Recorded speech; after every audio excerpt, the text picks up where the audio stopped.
There you go, at the podium. He just cleaned it off for your safety. And we are ready when you are with 2 minutes. Ma'am, are you okay? Yep. Take your time. Thank you for hearing us today. Certainly. I committed a sexual offense 25 years ago. I've never reoffended. 25 years ago, I accepted a plea, and adjudication was withheld. This means I didn't lose my right to vote or to bear arms, but I did lose my right to safe housing, to proper care in my old age, and the right to live in our daughter's house or even in assisted living facilities as we age. Take a good look at my wife of 61 years, Mary, and me. Imagine us, or the thousands on the registry, being forced to live on the street, not because we can't afford housing or because we don't have family to take care of us, but because of the registry restrictions. I ask that you repeal registry restrictions, as they have nothing to do with public safety, but everything to do with how we live out our lives. I provided you with a set of 4 handouts that go into more detail and support some of these things I've said. Most people don't believe that a single act defines an individual, but they do believe in individual redemption.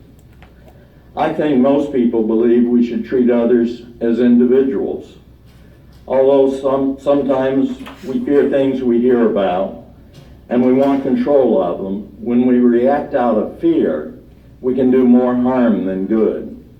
This fear has produced laws that have put individuals in situations where their basic needs cannot be met. We ask our delegation to create changes in the laws to enable individuals to live, work, and exist in safety and not be treated with a scarlet letter that prevents them from having safe housing. We wouldn't treat individuals in the same way in other settings. Treating one group of individuals as a giant boogeyman ignores fair treatment to individuals. Do the laws you support treat people as individuals? Shouldn't such prescriptions be placed on individuals based on their individual actions rather than on everyone considered to be a boogeyman? Finally, I ask you that you treat others as you would treat yourselves. Thank you. We appreciate you coming here today, and I fully understand the scarlet letter that you live with, and hopefully you'll get some relief in the future. Thank you so much. Next we have Bruce Cummings. And I am a concerned resident of Fort Lauderdale. I want to speak to you today about our homeless problem and registered citizens. There are currently more than 300 persons required to register as sex offenders living homeless in Broward County. That number represents 25.52% of all persons required to register in this county.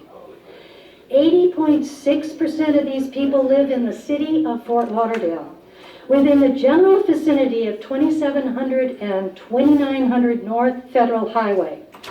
To be clear, this is a vicinity that is outdoors and it fits the residency restrictions.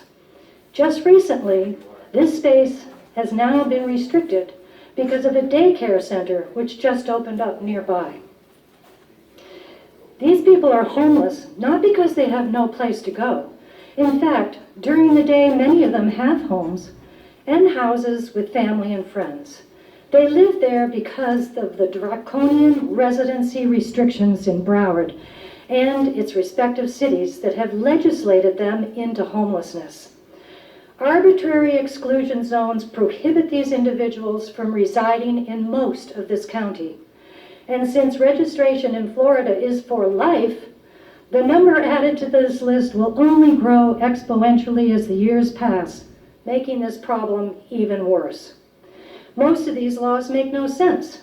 They prevent people from sleeping within certain distance from a park or a school at night when most kids are supposed to be home in bed and parks and schools are closed. These laws were also passed without any empirical evidence that they are effective in making our counties safer. What we do know is that there is a direct correlation between the laws and homelessness. Homelessness causes instability and inhibits successful re-entry, and homeless registrants have a higher instance of absconding from registration than non-homeless. Everyone before me knows that this is a problem that is coming to a head, but nobody is willing to take any steps to do something about it. Not acting will only allow this human rights problem to continue, and not acting will only make our communities less safe. Mercy, thank you so much for coming today. I understand the problem. I can speak to my colleagues about it. It's more of a municipal problem with the municipalities having such restrictive laws that for And they've Lauderdale. added to it from the state. Understood. I hear your concerns, and I'll address it with my members. I appreciate you I coming really today. hope you do. Thank you so much Yes, ma'am. for your time. Anybody have any questions? Thank you. Appreciate you. And with that, our last speaker.